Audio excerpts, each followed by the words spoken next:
Hashtag Glazers out. I said hashtag Glazers out. Hashtag Glazers out. I said hashtag Glazers out. Glazers out. Glazers out. Glazers out. Glazers out. Glazers out. Glazers out. Glazers out. Glazers out. Glazers out. Glazers out. Glazers out. Fuck off, Glazers! Fuck off, Glazers! Fuck off, Glazers! Fuck off, Glazers! What's going on, everyone? It's the Flying Pig here on Flying Pig United with another cheeky little stream for you lads and lasses. Oh yes, we are here this evening to discuss the latest Manchester United news, or perhaps lack of, but we'll cover all the latest goings on in tonight's little video here. Thank you very much for getting in here, everybody. I do appreciate you all waiting patiently for us to get going. And yes, we've got a new emoji, and it is a Glazers out one. So please do give us a cheeky little Glazers out in the live chat. Is it not working? Oh, it is working. It is working, guys. Yes, we've got a Glazers out emoji there, peeps. Spam it raw if you're a channel member, because we are here to talk about the shithouse Glazers, as well as the latest sort of Manchester United news in general and transfer dealings. But of course, the emphasis is going to be on the shithouse Glazers still being here in this football club tonight. We've got plenty to discuss, plenty to get into. Do have your say throughout. It's a funny interactive show. We want to hear from you. So get involved in the live chat with your thoughts and opinions about anything we are going to discuss throughout this video. But at the start of this show, do us a favour, smash that like button on it. Give us a massive thumbs up if you haven't done so. Drop a cheeky little like on it. You know it makes sense. And if you're new to the channel, of course, hit the subscribe button if you're new and have your say throughout. I'm going to sneeze, guys. I'm going to sneeze. Glazer shithouses. Oh, excuse me, guys. Right in the face of Joel. No, that's horrible, but you know, these people deserve it, don't they? They deserve a bit of sputum. Anyway, thank you everyone who's getting in here up on screen now. Thank you very much for joining us and getting in here. Appreciate you. I just, a little bit of Glazer just came out of my nose there, guys. Apologies. Snot, basically, is what I'm saying. But anyway, thank you everyone for getting in here raw. I appreciate it. Do smash a like on this video at the start of the show. Drop a little thumbs up on it. Share it around on social media as well. The link to the Twitter post is pinned at the top of the live chat. Spread it far and wide, guys. Get your repost on it, and I'll give you a shout out later on during the show. But hello everyone. You just saw Mucus. I'm sorry about that, Malps. Thank you, Tommy. Thank you everyone who said bless you there. Yeah, nice one. Appreciate it. Thank you so much everyone for joining. Right, let's get into it then, guys. The Glazer shithouses are still here. Fuck off, Glazers. Fuck off, Glazers. Do you know what I mean? These absolute Glazer shithouses are still owners of Manchester United after all this time. For the longest time. Whoa, piss off, Glazers. It's been a long time now, hasn't it, since these guys have decided to put the club up for sale. Put the club up for sale. 8 months plus this has been dragging on for now. It's obscene, the amount of time that it's taken for these wankers to actually sell the football club. There is a big concern that they might not even be selling the football club at this stage, and it all could just be some sort of PR shitstorm guff. They've been signing a few players here just to maybe appease the fan base. It's what they do, is signing players to try and dampen the surrounding chants and the surrounding hatred from the fan base. They sign a big player and they hope that everything's going to go away for a little while. Well, it's not. Everybody can see through them. It's obviously not just the player sales that is the problem. It's their overall mismanagement of the football club in all areas, all facilities, etc. So nothing's going to change overnight in regards to that. Even if they started doing what they should have been doing for the last 18 years tomorrow, it's too little too late. Time to get these shithouses gone. We're hoping for a sale, obviously, very soon. You saw some reports yesterday come out from Neil Custis from The Sun. We're waiting for more legitimate reports, I would say, other supporting reports to suggest that this is actually the case, that Sheikh Jassim is close to winning the bid for Manchester United. So the situation really with the sale process is that obviously there's been a few buyers interested with different offers tabled to the Glazer shithouses via the Rain Group. And you've got the bid from Sir Jim Ratcliffe for a majority stake in the football club, which would take control of the football club, with perhaps the idea to keep some of the Glazer shithouses in the club in some capacity, maybe owning about 19% of the football club. Well, screw that noise, guys. We want a hashtag full sale only so we can move on, kick on properly. So Jim, in all fairness to him, okay, he might be a local lad, done well and everything, but if he's only getting the majority of the club, not a full, complete purchase, and also keeping some of the Glazer shithouses on board, that's not enough of a change. It will probably be another regime which is scrimping and saving and running it like a business, essentially. That's my fear with Sir Jim. In regards to Sheikh Jassim, he is like a sugar daddy who will chuck the money at Manchester United as a plaything, which, okay, that's not ideal either. It's not like a passionate, set of fans or a supporters group that has bandied together and raised the capital or whatever. No, but it's better than the alternative. So obviously Sheikh Jassim is the one that many fans would want. I mean, let's just ask the live chat peeps. Who do you want to buy Manchester United? Sheikh Jassim or Sir Jimmy Ratcliffe? Get your thoughts in and tell me why. But have your say in the chat. Obviously, I think 90% of people would probably want Sheikh Jassim because of the money. Because of the fact that there's billions and billions of backing going on there. It could return Manchester United to our glory days. You see shithouses like Todd Bowley over at Chelsea spending hundreds of millions in players in such a short time. Well, Manchester United would absolutely be able to do that if we had Sheikh Jassim. Unfortunately, right now, we're scrimping and saving. We can't even go out there and buy Sofian Amrabat for 30 million euros, guys. What a bunch of bottle jobs we've turned into. Yeah, we spent 170 mil on Onana, Mount, and Rasmus Højlund so far this summer. So what? We're Manchester United. Never forget that, guys. We should be the most powerful club in terms of spending. Not some fanny 6th place, 6th rate bloody spending power side in the league. How are we getting outspent and outdone by Chelsea in the transfer window? It's just plain wrong. So in that regard, we are lacking. In that regard, we need Sheikh Jassim to come in and try and give us what we need, give us what we're missing, have some ambition. Some outside investment would be nice, because the Glazers shithouses, all they've ever done is invest money that the club has generated back into the football club whilst siphoning a good bit out and creaming a lot off the top. They haven't ever put any of their own money into the club. They didn't even buy the club with their own money, guys. They bought it with debt, a leverage takeover, an absolute disgrace and a debacle. Should have never been allowed to happen, but it did, and they currently own the football club legally. So because of that, Manchester United are shackled, and we have been for many a year. Nothing's changing there until these shithouses go. Of course, as the Glazers shithouses do go, the shackles will be immediately released, and Manchester United will probably almost more or less overnight, or certainly in the course of a season, be able to re-establish ourselves as the top dog. I humbly believe that, guys, that if the Glazers shithouses went tomorrow and we had Sheikh Jassim in, okay, it's going to take a couple of transfer windows, but with proper ambition, we would be able to establish ourselves as the top dog again in no time. In terms of everything, really, we would hopefully build a new stadium. We would hopefully see, £1 billion invested in that regard. It's going to take a heck of a lot of money in order to build a new stadium, or at least upgrade Old Trafford to modernise it and improve it in general. So obviously it's going to take time for that to happen. Couple of seasons, and then in regards to the transfer window, we'd have to spend a lot of money in the first and second transfer window of the new owner, and then there's facilities and youth networks and scouting networks and recruitment networks and everything else that needs to be invested in and improved. But in a short space of time, if the money's thrown at Manchester United like it should be, then we would probably be the daddies again in a year or two. So it's not going to happen overnight, but more or less with the great support that Manchester United has and the huge club that it is and the huge name that it is, if you've got the spending power to rival anybody and are prepared to invest like anybody, then nothing stops Manchester United. It's only the Glazers shithouse potatoes slowing Manchester United down here. Jason Jackson, guys, get your favourite emoji in there to welcome Jason Jackson. We got a new member of the channel. Get in there, my son. Thank you so much. Get your favourite emoji in there for him. Welcome aboard, Jason Jackson, lad. I do appreciate it. I think you've been a member before, lad. But yes, thank you very much indeed for getting in here raw, bro, and becoming a member of the channel. Come on. Yes, sir. That's very nice of you. Thanks for supporting the show and being a member there. I do appreciate it. By the way, guys, do us a favour if you're just joining us. Smash that thumbs up button. Hit a little like on it if you haven't done so. Drop the likes. And subscribe to the channel if you're new. I've just got to read this from Chris Koo. I can't see it, mate. What bet have you been? I don't know what you're saying there, Chris Koo, lad. What have you said, bro? It's gone. Oh, wait a second. If they go, I'll donate 250 quid. That's so confident they ain't going nowhere. Hey, fair play to you. You know what, Chris Koo? I say you're probably right. I mean, if you think about some of the reports that came out last night from The Sun in particular, that the Glazers should be gone by October. Goodness me, I'm making speculative hippo eyes at that one. Do you know what I mean? I'm making a very doubtful faces at that one, guys. Because, there's no real pattern emerging here. If they were going to sell, why wouldn't they have sold at the height of the summer, at the height of the club value? It's bizarre.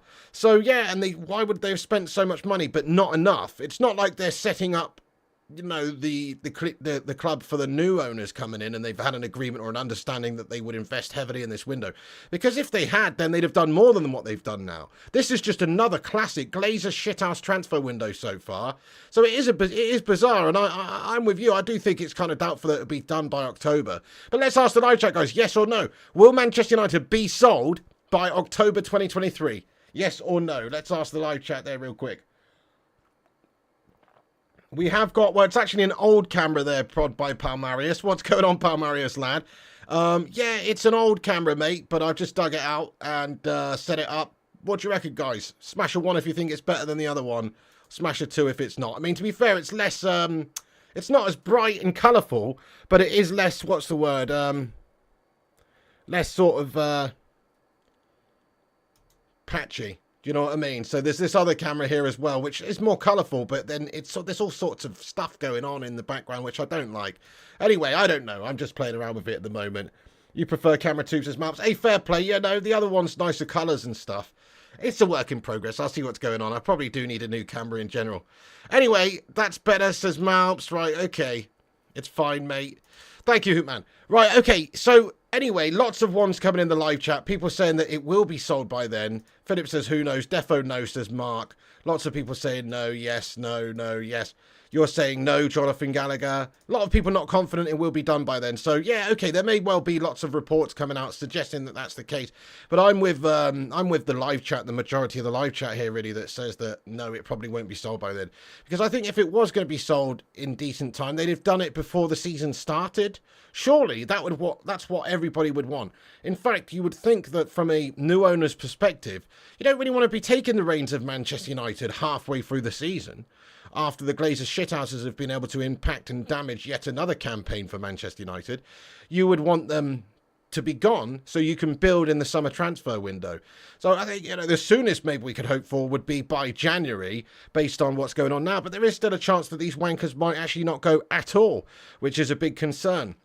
It seems like with what they've done in this window, spending the money they have, and just it being another classic Glazer shithouse window, spending but not to the best of their abilities and not giving us exactly what we need. It does seem like they're sort of setting themselves up to stay. So I am very concerned with that. We can't stand by and allow it to happen. By the way, I missed a super chat here from Rugmuncher007. Thank you very much indeed, bro. I appreciate that, Rugmuncher. Get in there, my son. He says, the thing is, how many pigs can you fit in a mini, says Rugmuncher007. Right, okay, nice one. Honestly, if I had to guess, let me use my Rain Man abilities here. I'd say it depends on the size of the hogs in question, but I'm going to go about 23, lad. I reckon 23 you could get in there. To be fair, if you roast them up, you could fit a lot more in there, you know? Make bacon out of them, you could fit a heck of a lot more in there, so we'll see. I don't know. Good question. Anyway, thank you very much for getting in there, Rugmancher007. I appreciate that. Hey, we've got a new super chat emoji as well now on this channel, guys. I have replaced one of the 10 Hags with a super chat emoji. We've also got a Glazers out emoji as well. I replaced the watermelon sugar high with that. Sad days. Sad days for that to go, but it had to be done. Something had to make way. We're only allowed 28 emojis. So, yes. That's it, guys. We have now got a Glazers out emoji. Get it in the live chat and show your support for this this idea of getting the shithouse Glazers out. Okay, so I'm going to just discuss some of the latest information here on the Glazer takeover that has come out from as many reasonable, reputable sources as we have been able to scour the internet for. But obviously, as I say, there's not too much more going on this situation. It doesn't seem like there's an imminent sale taking place. It's very disappointing. So look, here's an update from David Ornstein. It will pop up in the bottom right-hand corner here, which just suggests that the big unanswered question is whether the Glazers will finally or will really sell Manchester United when push comes to shove. So far, we haven't had an answer yet, but perhaps we are going to getting towards it now. So, you know, it's very, very frustrating, guys. He said that if there is going to be a sale of this, that it's expected that the sale will take place after the transfer window has gone.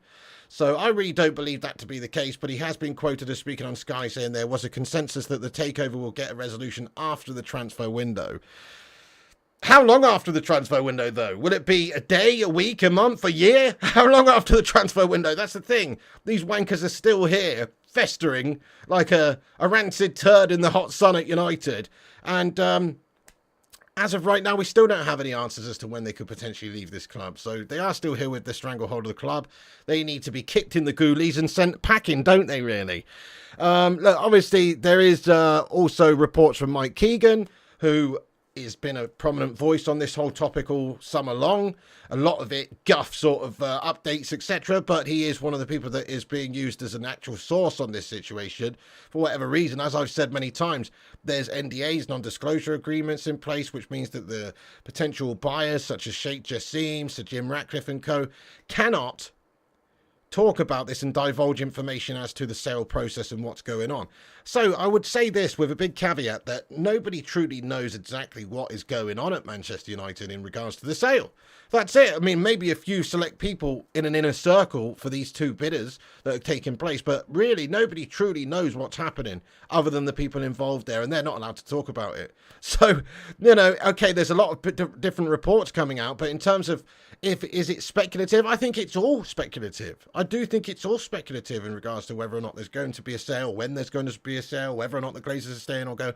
I kind of think it's all just speculative guff. So this is what Mike Keegan said, though, on the Takeover. He said that as of this morning, I'm told there has been no real movement since our last story, which said that negotiations were ongoing with a number of parties and that we still, I'm sad to report, have no winner. Oh, my goodness me. So, yes, I think it's fair to say that that's probably the latest truth. In all honesty, is that this situation is more or less the same it was a while ago. There's a lot of people saying last night that the deal should be done by October, but I don't believe any of them really. So the deal seems to have stalled. It doesn't seem like it's actually taking place and continuing and progressing in the side of Sheikh Jassim. Maybe he is more likely to buy the football club. After all, he is asking for a full sale. He's asking for a full purchase of the football club, not just a percentage or a majority. But it does really come down to, as we've talked about many times before, what the overall family of the Glazers want. So reports previously have said that some of the Glazers want to stay in some capacity at United, and other Glazers within their family want to leave and want to sell up. And so you have this contingent there that wants to continue in some capacity at the football club. You've got this other contingent in the Glazers which wants to go and cash in. So because of that, it means that there is little bit of a split going on, and maybe because of that, that would mean that Sir Jim Ratcliffe's bid appeals to the wider audience within the Glazer camp.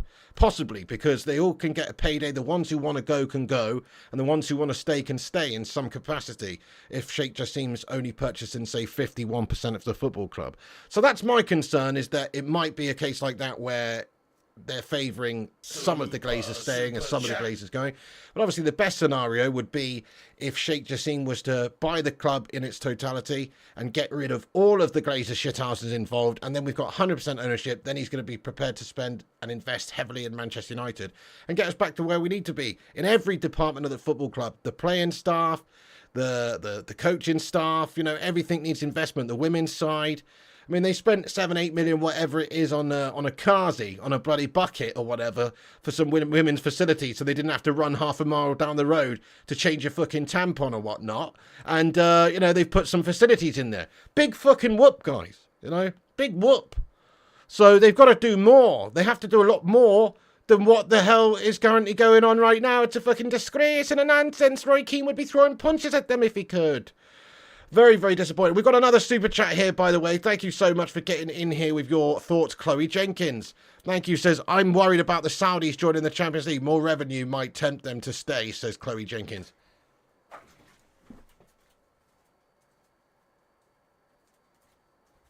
You what? The UEFA Champions League? European football? I hate to remind you, Chloe Jenkins, but Saudi Arabia, it's not in Europe.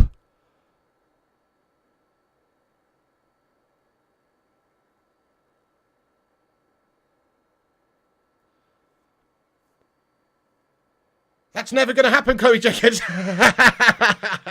That's never going to happen. Unless you mean some sort of Super League guff, which maybe they might finance and try and get all the best clubs in the world in the future. Now, that I could see. But it is, you know, you never know, I guess, Chloe Jenkins. Stranger things have happened.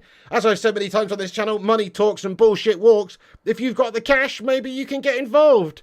I mean, wasn't Australia in the Eurovision Song Contest this year? I believe, weren't they? guys? Australia? Last time I checked, Australia is not in Europe. So that's pretty odd. But they were in it, I'm pretty sure, weren't they? So, yeah. Turkey's in both. Yeah, Turkey's split. That's right, First Class Game. You're absolutely right. Good to see you, my son. Right, okay. By the way, lots of legends getting in here tonight. Thank you very much for joining. We can see we're 1 subscriber away from the next milestone, guys, of 73,400 subscribers. Do us the honour of smashing this subscribe button if you want. You do need to be subscribed to talk as well. But once you subscribe for 0 seconds, you can have your say and get involved with the show. So make sure you drop a cheeky little like on the video as well, and subscribe if you're new, and get involved. We're very, very close to the new milestone there. Thank you though, Chloe, for getting in here with that. The Saudi Pro League's already ahead of the MLS. I think their goal is to play Champions League football, says Rushmano. Do you know what? I'm not so sure if it is ahead of the MLS, but personally. I mean, okay, I guess they've got a few really big stars like Neymar, Benzema, Ronaldo and stuff, but in regards to like the depth of the league, I'm not so sure. They still got a lot of acquisitions to make, really, but the MLS is a gash league. That's what we have to remember, though. So, yeah, maybe. I mean, the MLS is a gash league, to be honest. So, maybe they are. But in terms of depth, I suppose they have signed quite a lot of players this summer. And they will continue to do it over the next 12, 24 months, whatever. And then it definitely will be better than the MLS. But playing in the Champions League would be absolute filth. How could that work? It just couldn't work. I just don't see that working. It's supposed to be the European competition for football. So how can they justify putting them in there? Chloe Jenkins, thank you very much. Says they hair in talks. Oh really? Okay then. Who's he chatting to then? The tortoise. Who's the hair talking to? Is he talking to the tortoise? Is he? As he gets passed by, like the Glazers shithouses in the fucking transfer window. Is that what's going on there? I know what you mean. They're having talks, or they are in talks, is what you meant to say. They are in talks, yeah. Thank you very much, Chloe Jenkins, for getting in there with that again. I do appreciate you so much. Thank you so much. Right then, anyway, yeah, let's discuss the latest news. As I've said, Mike Keegan said that as of this morning, I'm told that there's been no real movement since our last story. So essentially, he's saying that nothing too much has progressed.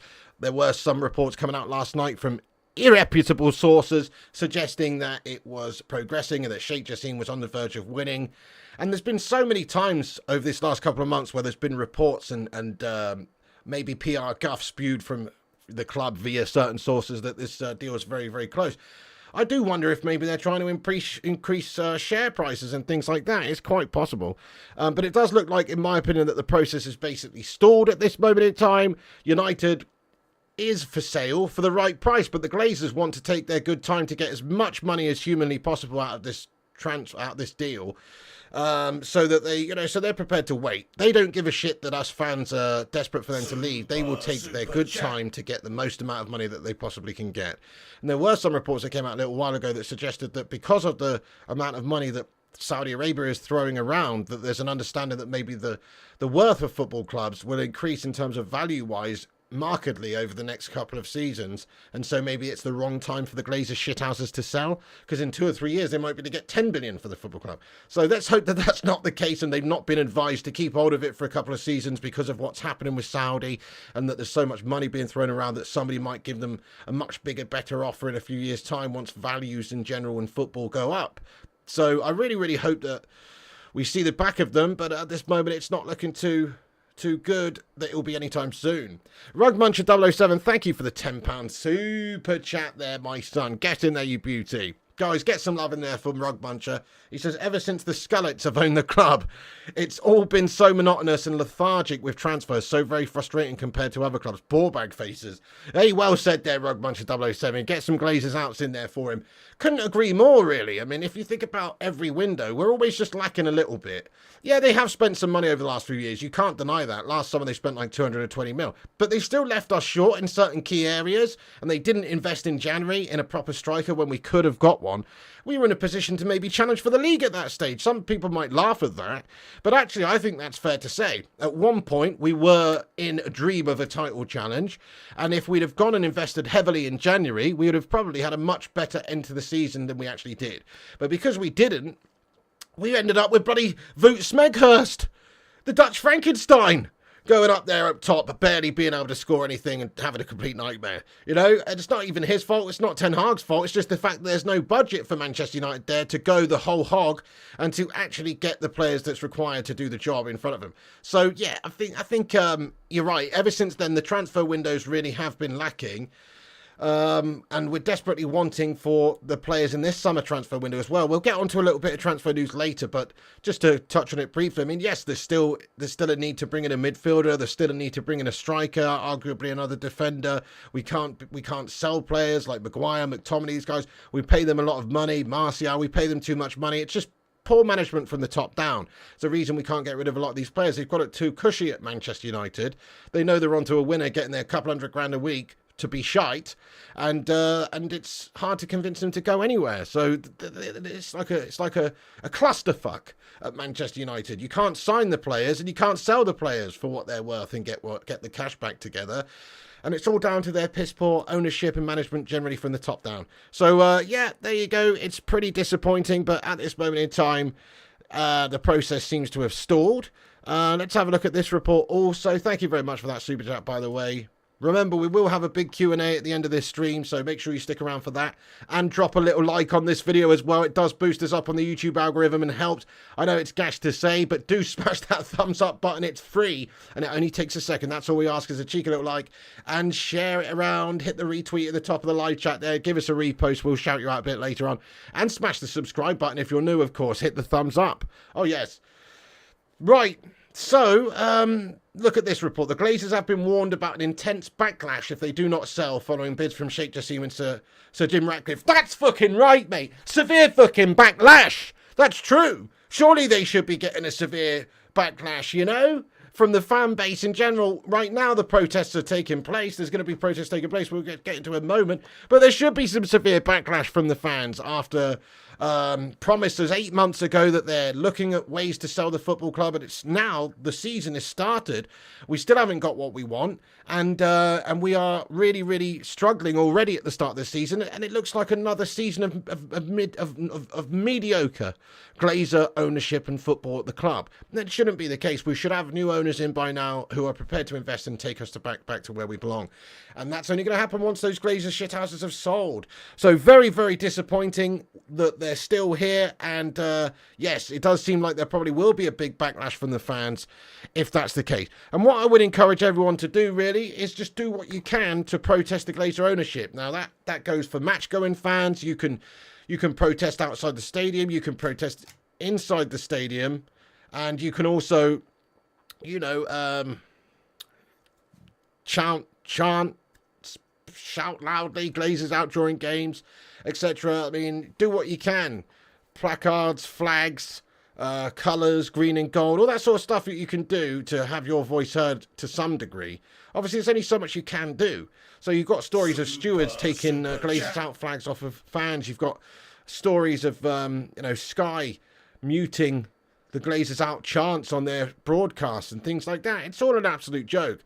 But certainly you can have your voice heard in that sense. So the match-going fans, they can do what they can. But also the non-match-going fans, or the internationals, or the people who are too far away. I mean, let's face it, this is one of the most supported clubs in the world. Most of the fans of Manchester United aren't in the stadium every single week. But you can speak with your wallet. You can speak by not buying any merch. You can speak by not buying any kits or getting them not from official avenues, if you want to say that. You can also you know, not buy the sponsors products and entertain that sort of stuff. Just whatever you can do to hurt the Glazers financially is the best way for them to take notice, because if their profitability comes into question and they start making less money, they're going to be more inclined to sell, especially when there's a potential £6 billion offer on the table to take the football club. They'll be much more inclined to sell if it's a nasty environment, if they're not making the money that they were making. So it's just a case of trying to do what you can. Don't buy the sponsor stuff. Maybe that'll have a knock-on effect that some of these sponsors are keen to discuss this with the Glazers and say, hey, look, you know, this is having negative connotations with our brand. Sorry, we kind of need to step away, or whatever the case may be. And if that happens, then you're going to see the Glazers take notice, because obviously they just care about the money. So if you can do that, do what you can. Don't buy the merch, don't buy the MUTV, don't buy the official membership, don't buy the sponsors guff. that is going to hurt them where it really matters. I don't think they really care about people protesting that much. They just care about money. As long as the money revenue is still coming in and the revenue streams are still unaffected, they won't give a shite. They'll just sit in their ivory tower over on the east coast of the United States, collecting and counting their Benjamins. That's all they give a shit about. So, yeah, do what you can, guys. And look, I'm just going to highlight this from the 1958 again tonight, which is something that we've discussed on this channel the last couple of days. Interesting Twitter space from them tonight on Twitter as well, just discussing a lot of the planned protests and just the latest sort of plan of action. But basically, this is a tweet from the 1958. It's the __ 1958 on Twitter, and it says, "They lie to us, they deceive us, they betray us. Our history, our dignity, our integrity. This ownership stole it all. Rise up, unite, and fight to get it back. Doing nothing will achieve nothing. 60-minute sit-in after Forest. Be on the right side of history," the 1958. Get in there, my son. So yes, at Forest on Saturday, there is expected to be, well, not expected to be, there is a planned sit-in after the game for an hour. So any match-going fans can get involved, stick around after the final whistle, and protest the Glazers in the stadium, and refuse to leave until an hour's gone. Just have your say, obviously. Now, I know a lot of people are going to want to, I don't know, maybe leave, try and get out the car park, try and, get on the train, whatever the case may be. But those who can, obviously should. That's all I would say about that. And there's other ways of protesting. You can protest on social media. You can protest by doing, as I said, all the things that we mentioned a moment ago, not buying the merch, all that sort of stuff.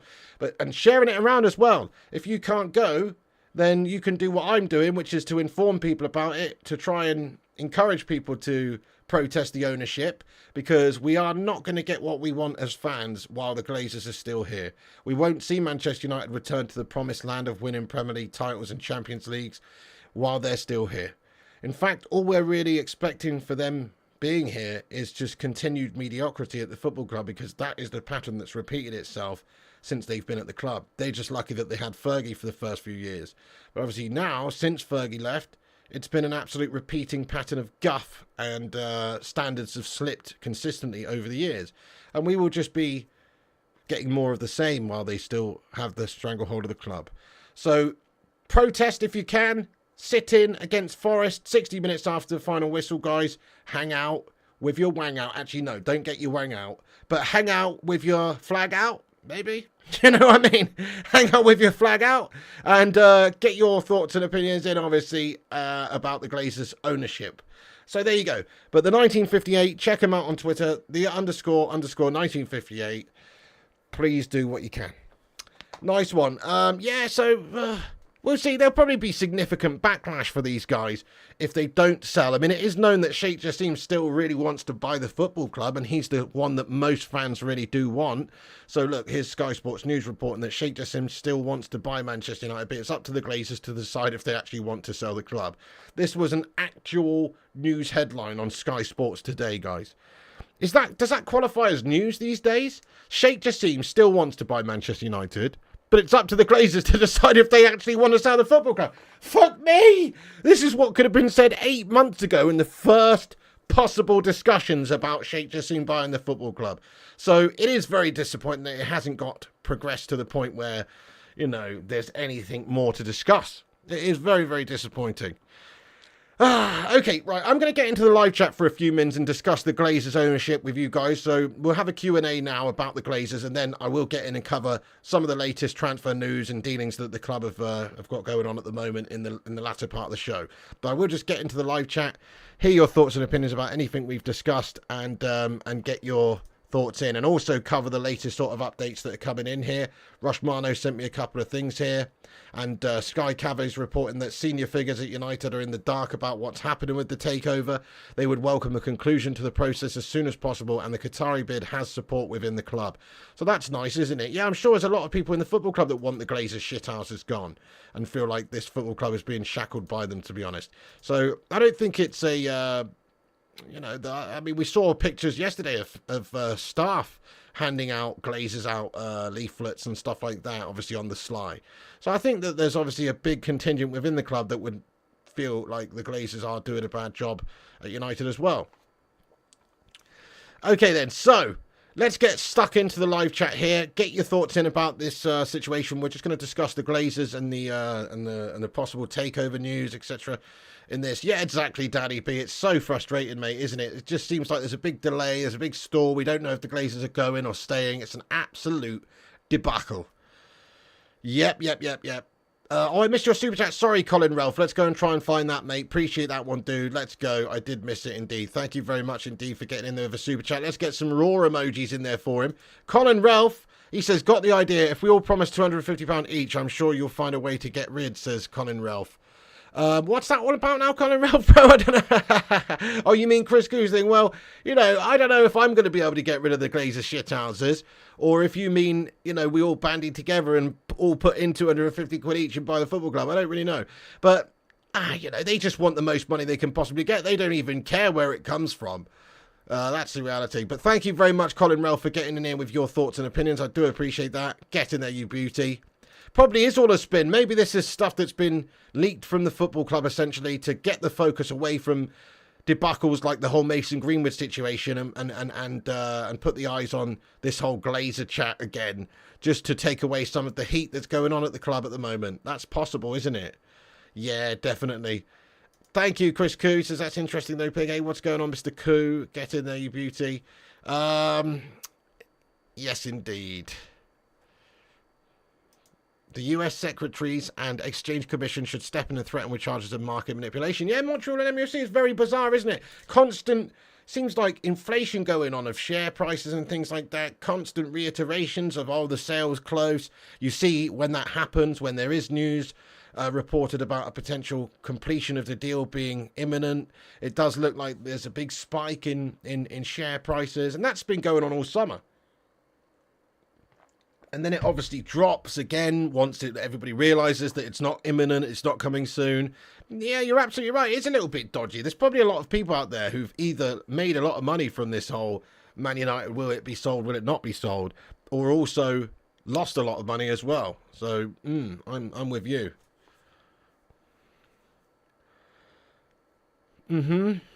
Yeah, maybe so there, Flip, maybe so. Owners are all the same, says Alex Core.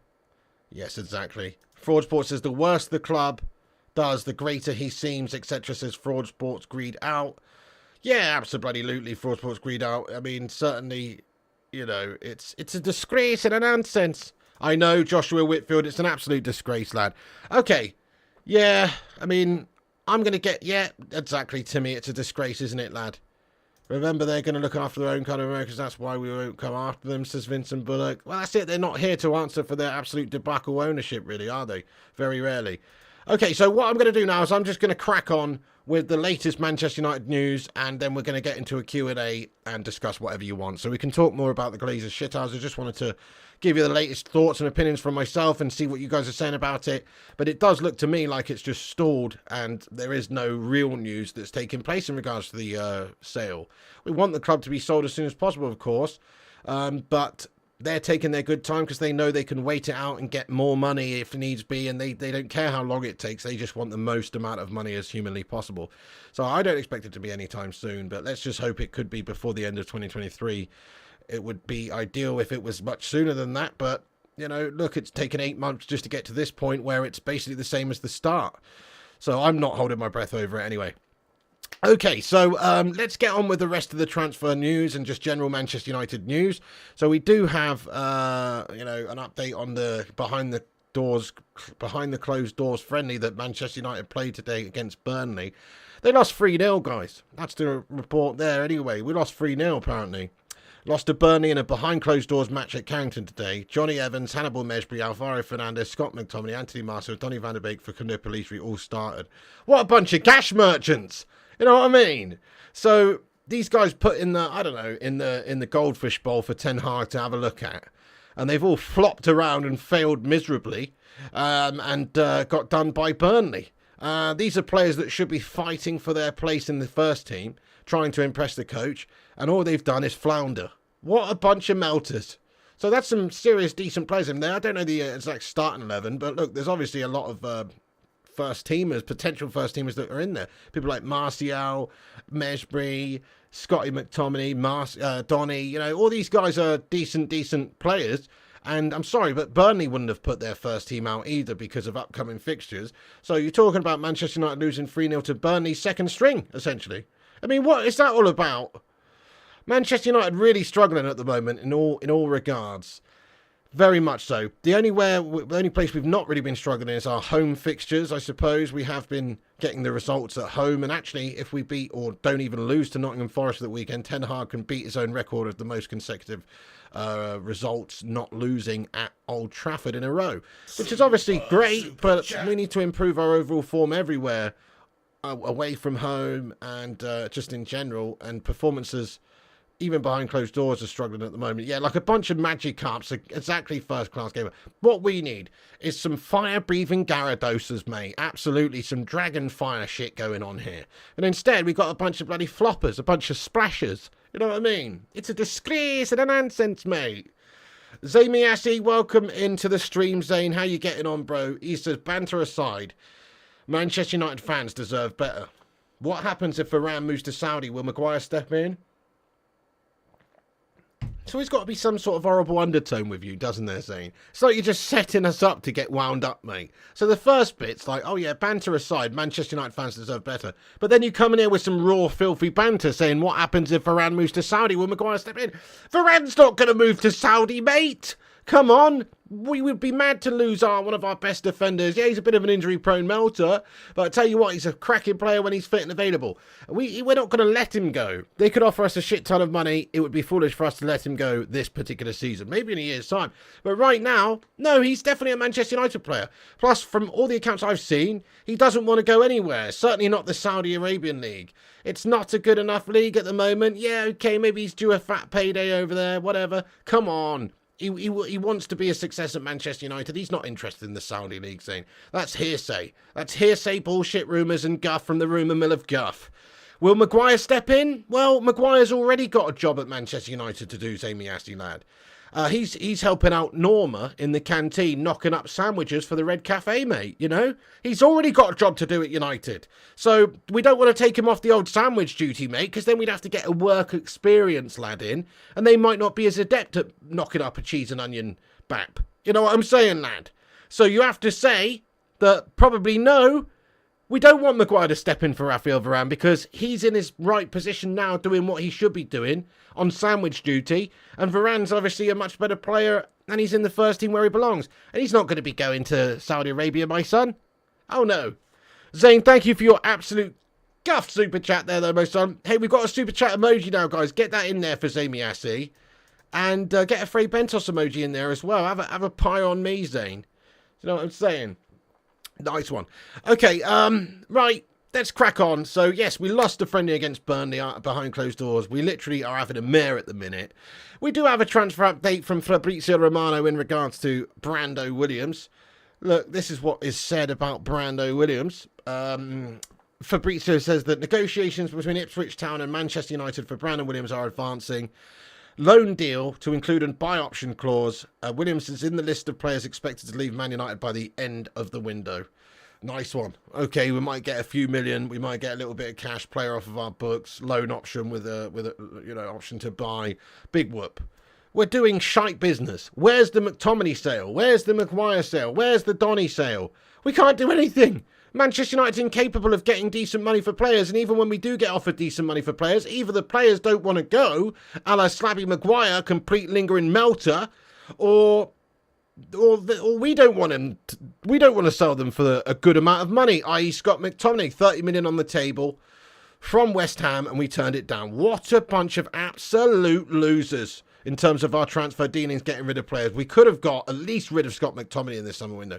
And surely we could be doing more to convince that melter Slabby Maguire that he needs to do one.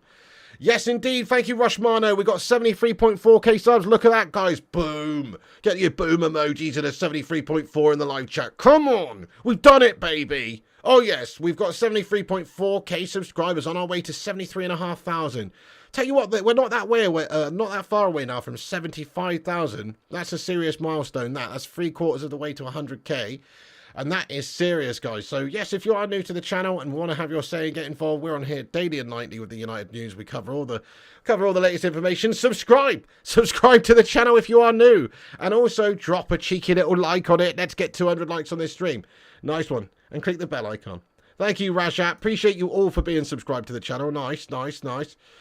Definitely a massively guff window there, Orlando Arellano. Absolutely. Exactly, Lewis Araza. Yep. Thank you, Rajat. Rashi says, selling youth is good news for us. FFP now, the Glazers actually spending is another question. Precisely. Will we buy new players? Will we be able to get rid of some of the guff at the club? I have indeed, Batman Night Fan. Thank you very much indeed for noticing, lad. Yep.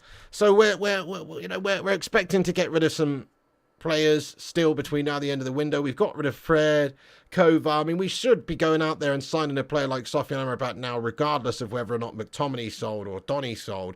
But it does seem like we are waiting still to be able to go and put a bid in for those guys in order to, we have to sell a player first. It's a disgrace and a nonsense. So let's talk about Sofian Amrabat. I mean, I'm not going to dwell on it too much because it is just a horrible topic to discuss because it's just the same situation as always. But if anybody wants to know a little bit about the transfer dealings with Man United at the moment, who we're looking at, obviously Gravenberch and Amrabat are the two midfielders that we're considering right now. Gravenberch perhaps in a loan capacity for the season with a small fee up front, maybe an option to buy, covering the wages, is a cheap option for Manchester United in that midfield, but a good option. He could be on the cards. And then obviously Sofian Amrabat's waiting in the wings for Manchester United. He still wants to play for us, and he's hoping that United come in and get a deal done with Fiorentina before the end of the window, which we're all expecting will happen, but you can never guarantee it at this stage, particularly when Manchester United's involved.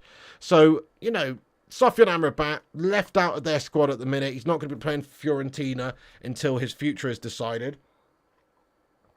He has shown his interest in joining United. He's agreed to join Manchester United verbally, as long as Manchester United come in for him and agree a deal with Fiorentina. So Fiorentina not playing him, and he's training on his own at the moment as well, with an impending deal seemingly being done between Fiorentina and an unknown football club. Whether or not that's United, whether or not it's Liverpool, whether it's somebody else, obviously that all needs to be decided. But United don't want to be left around scratching our ball bag, not going in for him before the end of the window. That would be pathetic, because of course the midfield is the problem area for us right now.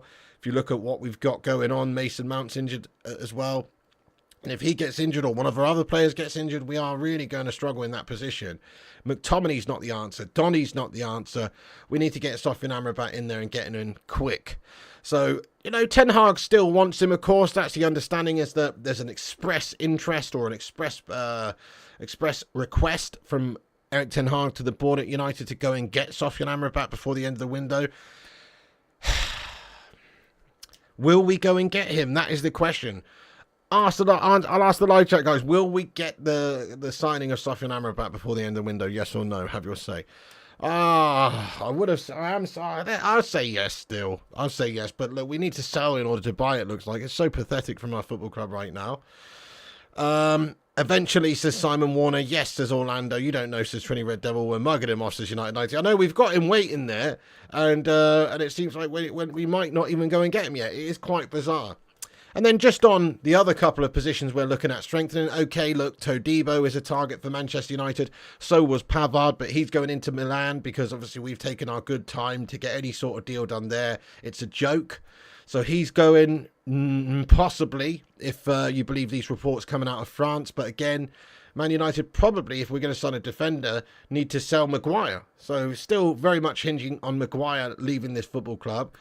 Unlikely that we'll sign another defender if Maguire doesn't go anywhere, because it's not the most problematic area for United at the moment. I think the midfield and the number 9 is. So Todibo's on the radar still. Some reports say that he could be coming to Man United this summer, but I think it does depend on us getting rid of Slabs. And then obviously Sofian Amrabat's dependent on us selling a midfielder. Then we are looking at a number 9. Ten Hag's understood to want a number 9 in his football club, obviously, to replace potentially an outgoing Mason Greenwood. So Mason Greenwood wanted by several football clubs around the globe, Saudi Arabian teams, Turkish teams, possibly even some English sides and Italian sides are interested in Mason Greenwood at the right price, because he is a classy player who can be had for a knockdown price at the moment in time. So he could be gone, and if he goes, then that's going to free up some wages and free up some money to be able to do some business. Now, I don't know how much money we can get for Mason Greenwood. Let's ask the chat. I'm going to say 35 million max right now because of the stigma and everything that's attached to Mason. Previously would have been triple, quadruple that, who knows? But at least double. Probably would have been worth between 70 and 100 million previously. But now, you know, he's really not worth anywhere near that. Madhouse says 30. Yep. 45, says Batman. Indeed, 35, 40. 5 versus United, 40, 20. Okay, a lot of people say, you know, 30, 20, 40, somewhere in that region. We're not expected to get big, huge money from Mason Greenwood right now because of what's happened. So, yeah. But if we can get 30 million, say, 30 million, that should be enough to go and reinvest in a top player somewhere in the team. Sofyan Amrabat, maybe. Or perhaps a forward, as we've said, if Ten Hag is going to allow Mason Greenwood to go and get some money back for him, then we're expecting that he's going to want to replace with a forward player. Martial's an absolute known melter. You know, basically just put a bandage around his body, get him ready for Halloween, because the guy's an absolute mummy of a footballer. He's constantly injured, you know, and you can't rely on him. He's gash. He's a good player, but he's gash in the terms of his actual consistency and his fitness levels. He's just not the answer. Rashford is Gashford as a number 9, great at left wing. Stick him in his favourite position and watch him flourish. Put him up number 9 and watch his bollocks shrink. Nobody wants to see Marcus Rashford playing like he's stepped in a cold ice bath and he's got fucking tiddlers for bollocks. It's too bad at number 9 he can't do the job. Roy Keane was right saying he looked like a child up the top of the pitch. Certainly, that's the problem with Rashford. He's not a number 9, he's better at the left wing. And then Sancho, okay, you know, Ten Hag said that his best position through the middle. Well, if his best position's through the middle, based on his through-the-middle performances, he needs to be sold to Accrington Stanley. You know what I mean? So we've got to get a striker in other than Rasmus Højlund. Rasmus Højlund's going to be the one. But beyond that, you know, you've got to have a look at bringing in another number 9 to help Rasmus Højlund out, because Højlund will be injured sometimes, as he is right now. So that's the landscape. I wish there was more to discuss. Brandon Williams is looking to be bought in. Obviously, there's that Bayern backup goalkeeper United are working on right now as well. We could be working on selling Mason Greenwood also. Amrabat, Gravenberch. This midfield conundrum needs to be solved too. Todibo's still a target, but only if Maguire goes, more than likely. And maybe the midfield target only comes in if we've sold a player like Donny or McTominay. So it's very depressing at the minute, guys. Let's just get another hashtag Glazers out, because this is all stemming from these guys' ownership of this football club. What a disgraceful transfer window so far. Zamiasi, thanks for another super chat here. Get a super chat emoji in there for Zamiasi. Thank you, buddy. He says, why didn't United go for Maddison and Ward-Prowse better than Mount? Also, honest score prediction when you come to the Emirates. Zamiasi, I've got to be honest with you, mate. I agree with you. What? Agreeing with Zamiasi? Crikey. Has someone injected LSD into my bottom? What's going on there? But I agree with you. There was options on the table which were cheaper, which perhaps fit United better in certain ways, which would have actually been no worse and yet cost a lot less money than Mason Mount. Like, I think Mason Mount still has the potential to be a really good player for Manchester United. I'm not going to write him off just yet, because Ten Hag's gone and got him for a reason. He's the one he wanted. Ten Hag could have easily gone and got James Maddison, right? Maddison's known to have liked United. I think he was a United supporter as a kid, and we could have got him. He was £20 million less than Mason Mount. But obviously Ten Hag wants these pressers, these workhorses. He's obviously earmarked Mason Mount as the player to do a certain job in his system. That's what he's got. It's not working out at the moment now, but it's early days. You've got to take a little bit of time to adapt to the system and settle into a new team, and for the team to perform well as well. It's easy for players coming in to a settled system with a role that's already been established there for them to take over in a successful side. The problem is when a team is struggling, like the whole team has been at the start of this season and in pre-season, to come in and then hit the ground running. That is a problem. But overall, I do agree with you. So I'm not writing off Mason Mount just yet. I want him to be a success. But I do believe that the players you just mentioned would have been just as decent an options for us, particularly Maddison. I do rate Maddison, and I think that for £40 million, he's a bit of a bargain of the summer window so far. Spurs have got themselves a good player there. He's started the season well. I don't see how he's any worse than Mount. Maybe he doesn't offer you the pressing that Mount does, but look at that game the other day. He played very well against us. He played very well in the opening game of the season for Spurs as well. Got a couple of assists. You know, he's actually started the season well, whereas our player Mason Mount just hasn't. You can't say he has. And Ward-Prowse started at West Ham really well. I think Ward-Prowse adds you quite a lot, actually. Look, he might not be the most all-encompassing midfield beast out there or anything.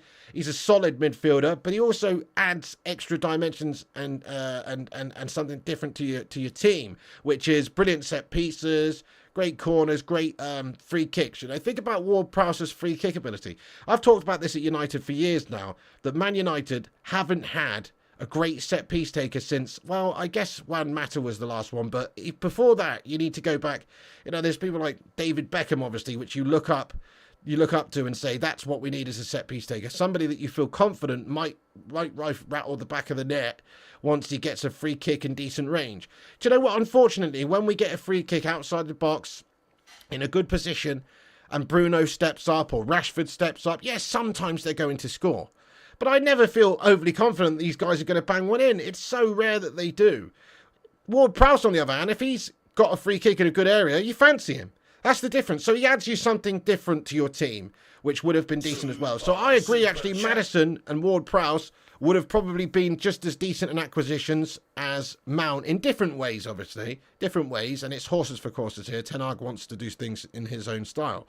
But certainly, they would have been just as decent, in my opinion, and one of them was half as much. Ward-Prowse was 30 million, and James Maddison was 20 million less than Mason Mount. So I actually do kind of agree with what you're saying there. I've never really rated him overall that highly, but we're going to give him a chance anyway. Mount's going to be okay. Yeah, I think we've paid 60 million for what is ultimately going to tend to be a homegrown squad player. Honestly, that's where I think what will happen with him. Eventually he'll get pushed out the side, maybe with another midfielder coming in. Sofyan Amrabat plays alongside Cassie, Bruno in front, and he'll be backup or rotation player for Bruno. That's kind of how I see things going for him, which is a shame because he's £60 million. He'll fire up when he returns. I hope so, Dimmy. Let's hope he's not injury prone either. He is out at the moment for a couple of weeks with a wee knock. Zamiassi with another super chat here. Zamiassi, thanks for the $9.99 super chat there, bud. Crikey, get those emojis in. He says, if Ten Hag goes, who would you want as next as manager? Can you imagine if the Glazers went for Southgate down the line on Maguire's recommendation?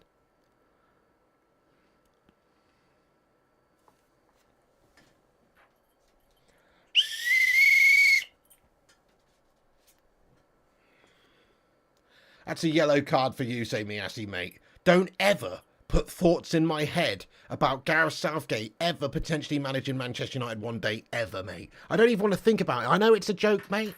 I don't want to think about Pizza Hut paper baghead managing this football club. Certainly not on the recommendation of that fucking East Ryan and Slabbo Maguire lad. So that's a yellow card from you, Zamiassi, lad. Your name's going in the book. Calm yourself down, son. Calm yourself down, mate. Okay? You're being foolish. Thank you very much there, Zamiassi, for your super chat, but I don't appreciate what you're saying here, mate. It's fucking nonsense. All right, there you go. Anyway, but no, definitely I couldn't see Southgate as Manchester United's next manager. Certainly not. You ask who could be the next United manager? Oh, goodness me. Great question. I mean, it depends really what you want. I mean, what about Don Carlo, eh? What about, I don't know. I mean, it depends which way you want to go. Do you want results? Diego Simeone's a manager that could probably get you results, but he's also going to bring around a style of play that maybe is not befitting of Manchester United. Ten Hag's appointment is somebody that's supposed to be successful and is going to be playing, eventually, swashbuckling and tackling football the Manchester United way. That's what we need, is somebody that can not only win, but win well and play entertaining football. That's the United way. So it's not just about getting a player that or a manager that is going to win. I think it's about winning and winning well. Thomas Frank is a very good manager, actually. I do really rate him. Good shout. He is doing a good job. Sean Dyche would be good for us. Get out, William Reedy. William Reedy, the only thing Sean Dyche is good for, mate, is eating worms from the garden, lad. He goes out in his garden in the morning to get his breakfast, and he just goes like this on the grass, mate, and patters like that. Give it 20 minutes, and loads of worms start popping up thinking that leaves are falling on the ground, mate. And he just plucks them out and he eats them. He gets in his car and he drives down to Everton's training ground, mate. You know, what are you talking about? Berber says no more lower league managers. David Moyes was good one time, then look what happened. Hey, fair play, Berber. Well, okay, yeah, there's a progression arc with managers, isn't there? You can't be given the top jobs first. You've got to proceed. Look at Eddie Howe, for instance. So Eddie Howe, from memory, was at Bournemouth in League Two. They started the season with like minus 15 points due to going into administration. He managed to get them to stay up, and then he slowly, steadily brought them up the Football League. Then he went to Burnley for a season or two, I seem to remember, and did well at Burnley and laid the foundations for them getting into the Premier League and stuff. Obviously left before that, but went back to Bournemouth. He went back to Bournemouth, got them into the Premier League, had 5 seasons successfully in the Premier League for Bournemouth, and then he got the Newcastle United job, obviously, and he's doing really well. There is a progression there. You can't. I don't think you could just be given the top job straight away. But certainly, I don't know if there's any ideal candidates really for Manchester United right now. In all honesty, Brighton's coach, Kerwin Nixon, he's doing a great job. He's doing a great job at Brighton. That is true. Man United's a different animal. Yeah, De Zerbi's doing a good job. But you know what? Graham Potter was doing a good job at Brighton as well beforehand, wasn't he? Potter was doing great things at Brighton. And then what happened? Then he went to Chelsea, a big club with big expectations and big pressure and big egos in the dressing room. And he fucking melted, mate. He did. So if you are going to, you've got to look at managers who can handle the pressure of Manchester United. There's not that many managers out there that are cut out for it, I don't think. But anyway, thank you very much for getting in there with your super chat, Zami Assi. I appreciate it, dude. All right, okay, I'm going to get into the live chat now, peeps, and discuss anything we've discussed in this show with you legends for a good few minutes. Glazers, shithousers, takeover, guff, player transfers, whatever you want to say, have your thoughts and opinions in there. But before that, I'm going to get over to Twitter and shout out everyone who's retweeted us. Once again, thank you everyone who's retweeted us using the link at the top of the chat. It does help this channel out and help us to spread the word, so do give us a repost if you haven't done so.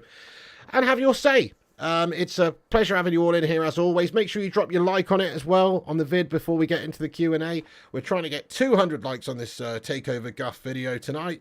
So smash that like button. We're on 160 right now, guys. So we need 40 more likes. Let's have a little bacon brigade like spike and help us compete with the clickbaiters and corporation guff bags. Drop a little thumbs up. Zane sent in another super chat here. He says, manager of the women's England team. I'm not joking. Well, you know what, Zane Miassi? Actually, based on how she's done, not for Manchester United because, club management is different, but actually, I'd rather have her than Gareth Southgate for England, and I'm not even joking, mate. And I'm not even joking. I would rather have her.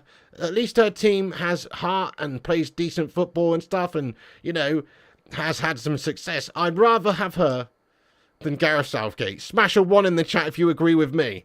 And I'm not even joking either. What has Southgate done to deserve the England job still? What's he done to keep it? And what's he done to get it in the first place? I actually am not joking. I think she's proven that she's a good coach. Yeah, totally agree. I actually would have her. Definitely. Yeah, lots of ones coming in. There you go. And plus, obviously, Gareth Southgate's just a proven melter. And obviously, if we're going to choose the pick of the bunch of English managers right now who could go and take the job, it would probably have to be Eddie Howe. But because he's on a sweet job there at Newcastle United and he's doing a good job there, it's unlikely he'll want to go anywhere until he's really given it his all there over a number of seasons. But one day I can see Eddie Howe getting the England manager's job, and that will probably be the correct thing to do. That's a progression for him. I could see Eddie Howe being manager of England one day. But certainly she would be a good shout, more so than Gareth Southgate, who's a complete prat. Great shout, guys. Thank you for the question there, Zane. Right, I'm just going to shout out everyone who's given us a retweet, guys. Thank you so much. We've had 26 reposts. Thank you so much to all the people that shared the stream. It does really help us. Thanks so much for getting in there raw and having your say. 26 reposts. I'll shout you all out now. Thanks, every single one of you. United Flying High, Jaden MUFC, Boomy, Stephen Braun, Aaron Homeyard, Richard Westerpeck, Duncan Belifo, Sanjay Ramatar, Sin Games, Feline Fur, Tommy Boyle, Berberspin 9, aka The Gaming Simp, Vincent Bullock, Duggar 007, Good Jim Bond, John Boy Cat, Rug Muncher 007, Mike C, Kieran, Jason Jackson, Francois Koch, Transfers _UTD, Michael, G-Dad Gamer, and Sayantam Red Devil. Thank you so much to all you legends for resharing, reposting the stream there. That's much appreciated. Bunch of legends. Right, I'm going to get into the live chat now, guys. Have your say, get your thoughts and opinions in, and let's be having you for a few minutes anyway. If Southgate thinks Maguire is good, says it all about him. Oh, definitely. Yeah, no, he's a gutless manager. Okay, he might have done well for England. I think he actually has done well for England. You can't really dispute that getting through to the positions he's got into, European Championship finals, losing on penalties and World Cup semis and all the rest of it. You can't dispute that he's not done well in terms of results for England. He actually has done.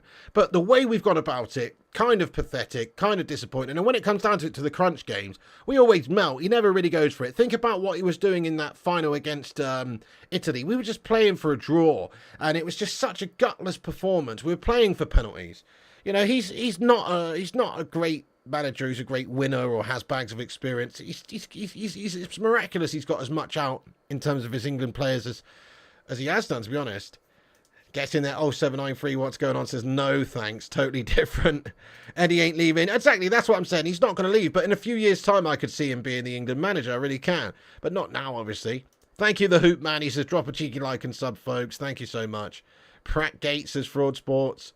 I did hear that Ravens man saying, yeah, we talked about that earlier on, bro, and it does seem like that is obviously the case. Yeah, 3-0, absolute Garth players like Donny, McTominay, Alvaro Fernandez getting in on the game. Pathetic, absolutely pathetic. Martial played. How are we losing to Burnley's second string side in a behind the closed doors friendly when these players are trying to impress Ten Hag? How is that happening? It's pathetic, isn't it? Exactly, Rajat. He's got a lot of money there. And actually, he's just a good coach. He does well with limited means anyway. So give him lots and lots of resources and he'll probably do really well. Think about how well he did with Bournemouth on a shoestring budget with a championship set of players more than anything else. And think about how he did with Newcastle last season. Yeah, they spent a bit, but they didn't spend as much as a lot of the big sides. Eddie Howe's just a good coach. He can get the most out of a lot of teams. So if you give him, a lot of money, he'll probably do pretty well with it. It's not always the way, but I expect him to do pretty well with it. Yeah, exactly, Claire Farron. We are only a few injuries away from a gash side. Sancho, Anthony and Rashford all capable of being complete males. Yeah, definitely. And if we get an injury to one of our super key players, then we really are in a bit of a troublesome situation. I.e., what happens if Martinez gets injured? What happens if Shaw gets injured? What happens if Wan-Bissaka gets injured? What happens if Casemiro gets injured? We are in trouble. It's true. We need better depth.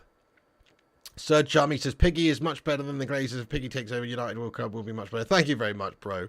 Thank you, Gregory Burke, for liking the video as well. Appreciate that. Don't know how anybody can blame Ten Hag. Everyone was praising Ten Hag at the end of last season. He's done a really good job getting Man United third and a cup in his first season.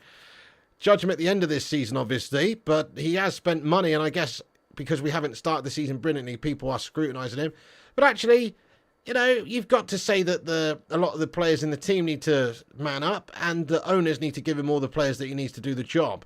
So a good workman doesn't blame his tools, but you try building a wall with a fucking wooden stick and that's all. It's not going to be as good as if you've got a trowel and a spirit level and, a cement mixer and all the rest of it. It's just you do need to have some tools for the job, and we still need a few more. Midfielder, a defender, a striker, certainly. Zamiasti, thank you very much for another super chat. Guys, he's going out there raw tonight, is Zane. Get some raw emojis in there for Zano Miyasi. Zano Miyasi, I'm going to put a raw emoji in there for you, my son. Thank you very much. Actually, I can't. But Zane, thank you very much, bro. He says, can you imagine Brian Clough managing United or other clubs with snowflake players and Keane as his number 2, says Zamiasi. I can actually, to be honest, Zamiasi, lad. Yeah, true. He just goes up to Maguire and says, for scoring an own goal from there, you want bloody shooting, and Slabby, you don't want to go to West Ham? Get in the car. I'm driving you down there myself, boy. Get in the car, shithouse. Get in the car now, shithouse. I could just imagine him clipping Slabby Maguire around here. Get in the car now, shithouse. We're going.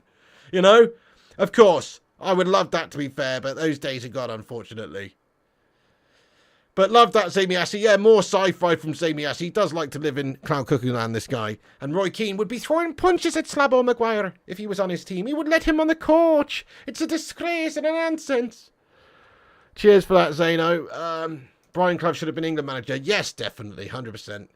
One of the biggest misses for England in their history. Same goes for Harry Redknapp, to be fair. At one point, Harry Redknapp was deserving of the England job. Can't remember what it was. I think maybe they gave it to Hodgson instead, didn't they? What a fucking melter. I think they gave it to Hodgson instead when Redknapp was in the line for it. Redknapp, the sort of maverick that could have maybe done decent things for England, but they didn't like him because the FA just wants a yes man. Same goes for Brian Clough, why he didn't get the England job, because they just wanted somebody who was not controversial and a bit of a yes man. And that's the very reason why Gareth Southgate's in the job at this moment in time. FA's a bunch of bottlers, guys. I wouldn't rave his man sound. I would mix things up a little bit. I certainly would mix things up a bit there, Ravens lad, because you've got to send a message that that is not acceptable, and try and give some chances to some other players that might be able to do a good job. For instance, I would definitely not start Rashford up top at striker, maybe bang him out to the left wing and pop Martial on the striker, give him a chance. Honestly, I don't rate Martial, but look, it's not going to be any worse than Rashford playing number 9. He's not proven, and plus it just sends a message to the squad that if you're not performing, then it's time to go. Peter Taylor, yes, the great number 2 to Cluffy. Would take job you were taking further for men's teams, as like you're saying. Cluffy applied to Revy to manage England youth. Revy pissed on it, then shagged off to Emirates. Says Fred. Well, there you go, lad. Precisely. So Revy got the England job from Leeds. Leeds! United players need to kick up the arse, this Batman. Mike Bassett for England manager. England are playing 4-4-2. Yeah. Martial can at least hold the ball up, says Jonathan Gallagher. Yeah, he's got great abilities, Martial. When he's fit and confident and not melting and not sulking, he's actually awesome. Yeah, Redknapp would have been good, but he's retired. Yeah, he's just enjoying his retirement now. Started better than last season. Think people have short-term memory. True, Claire, we did lose the first 3 last season, and that was absolutely abominable. But we just wanted a better start. But you can't blame Ten Hag, I don't think. It's only 2 games in. We have had a ropey pre-season. I don't know, J.R. Smith. He was good at Brighton, but look at Chelsea. I don't know. How's he going to manage all those egos in that squad? A year ago, I'd have agreed with you, but there's a big question mark about him now. He's basically failed at 50% of the top flight jobs he's had. So who knows? Martial needs a nurse to dress him. He wakes up injured, says Berber. Yeah, he just does that to get a cheeky little bed bath, doesn't he? At this rate, we'll be hovering close to the relegation and need to get Big Sam in. Oh, bloody hell. Oh, goodness me. Jamser highlights. What's going on, mate? Hope you're keeping well, bud. How you doing there, Mr. Jamser? This is why Martin O'Neill's a great manager. You play for Clough. Keane play for Clough. Oh, there you go. Alex Core, I respect it. Phil Jones, caretaker manager. Martial's got great techniques, says Rajat. He literally does, yes. He's actually a very skillful, great player, but he's also just not somebody you can rely on. A lot of egos to deal with. Yeah, you're sure Hoyland will be ready. Go on, Nick Island. Love that. Love that. Martial just likes the nursing, says Flip. Medical beds come with Mars bar, says Rajat B. You what? Potter got sacked too soon. He had no say in the players they brought in at Brighton. He played great footy. Yeah, I guess so, J.R. Smith. It was quite hard to go in and actually get that whole host of just like mercenaries that have just been brought in to just like gel together straight away. Maybe he should have been given more time, but actually he was just having a nightmare there, bud. You know, he was having an absolute stinker. But he was doing a good job at Brighton. He's doing a great job at Brighton. That's why Brighton are where they are now. Potter's laid those foundations and laid them well. Obviously, De Zerbi's continue with that, taken that and gone running. So fair play. He's good when he wants to be. That's it, Travelino. Yes, Martial is good when he wants to be. It's not very often that he wants to be, though, sadly. Even if we slide back a bit this season, we need to stick with Ten Hag. He's got to change the culture of the club. Fergie would have been sacked in today's day, finishing 30. So true, Gaz. So true, lads. Jamie Assey says 100 bet and Nketiah more goals than Hoyland. Remember this one, guys. It's a yes from me, Carol. I'll take that bet, and I'll take that bet all day, mate. What? Are you fucking taking a piss?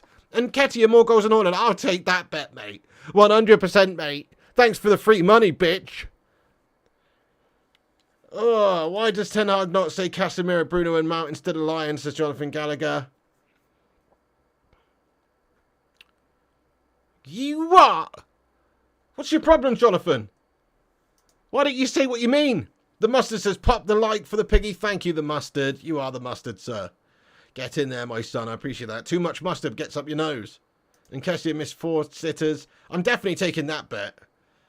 Marcio sums up our last 8 years. Reliance on injured or inconsistent players who get a season pass because of a little purple patch. Last time Marcio played well was Josie was there. Yeah, very true. You can argue his first season was his best season as well. What a fucking melter. Get in there, my son.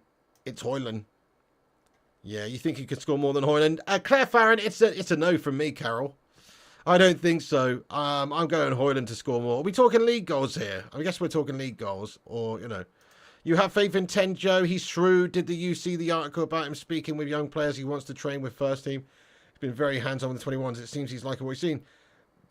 Good shout, Tommy. I've got a big faith in him as well, lad.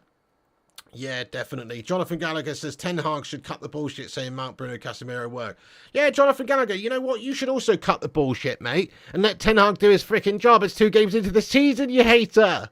You know what I mean? Nobody should be putting this much pressure on Ten Hag yet anyway. He's doing fine. Calm the fuck down. It's his first season last season and he won us stuff and got us Champions League qualification. That's more than what I thought he was going to do. That's more than what anybody should be doing, really. He's just trying to support and back up his players. He doesn't want to throw them under the bus. They've only just bloody started this season. He's not going to say, you know what? Yeah, Mason Mount, just spent 60 minutes on him. He's fucking shite. What's he doing? What's he doing, this guy? That's it. I'm playing McTominay. Of course he's not going to say that, mate. He's protected his players. Goodness. Anyway. I like Pig's Fuse. Yeah, Martial and Højlund play on Saturday. Go on then. It would be good to see Højlund play.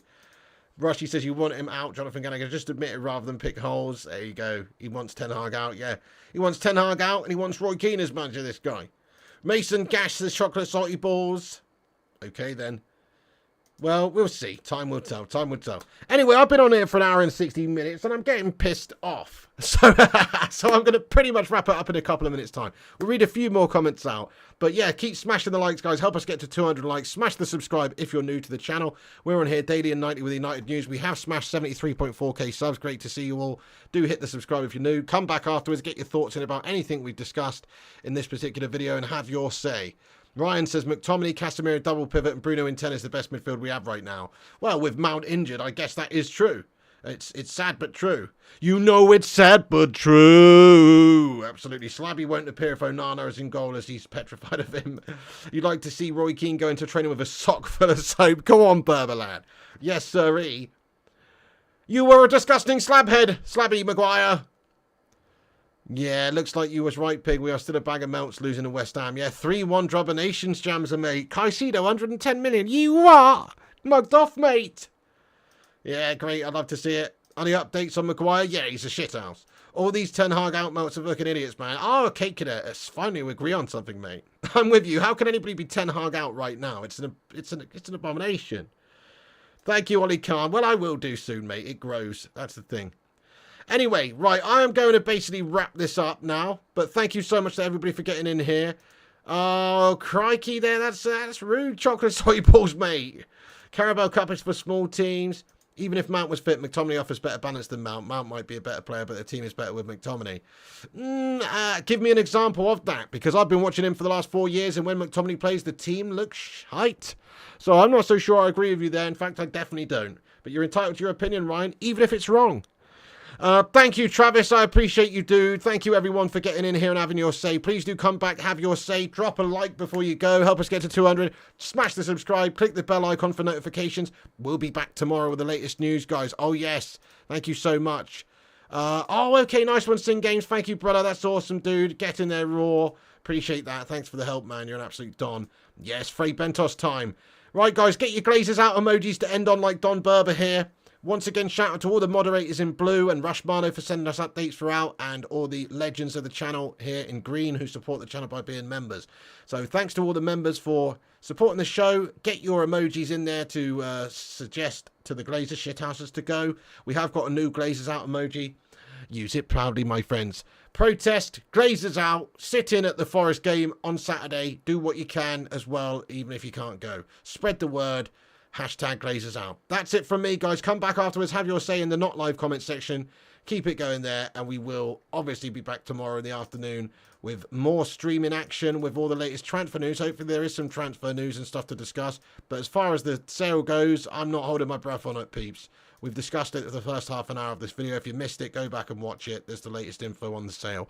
But that's it from me, guys. Have a good one. Thanks for tuning in tonight. Absolute legends of the channel.